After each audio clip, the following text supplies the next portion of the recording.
We just won 3-0 at Hillingdon. Jeff, a few changes today. What was the thinking?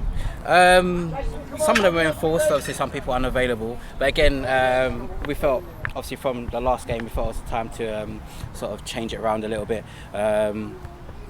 Defensively, we wanted to try and be a bit more solid.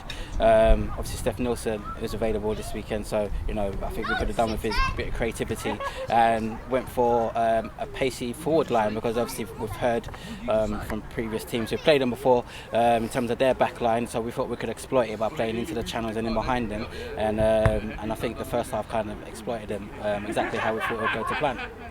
Great, okay, you mentioned Stefan, you got the first goal and almost a second, so talk us through the two penalties. Yeah, well, typically I always like to go bottom left for the first penalty, and then obviously when the second one comes around, you have a decision to make whether you stick with where you've had some success, or do you mix it up with thinking that the keeper's going to go the way that you've just gone. So took the second penalty thinking he'll take a dive either way, and went down the middle, but he's read me well, to be fair, and even though I hit it hard, he's still got a strong enough hand to it to save it. So I mean, if I look back at it, the first one was the more important of the two, obviously, to bring us to a 1-0, and I think we still continued even after we'd missed and gone on to score a quick goal afterwards, so it wasn't a big effect on the game.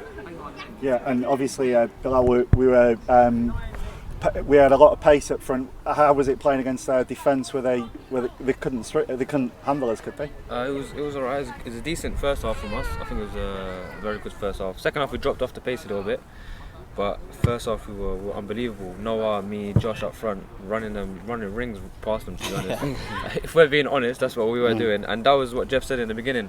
We're going to win the game from the wide areas, from Josh's pace as well, get balls into him, and that's exactly how we won the game.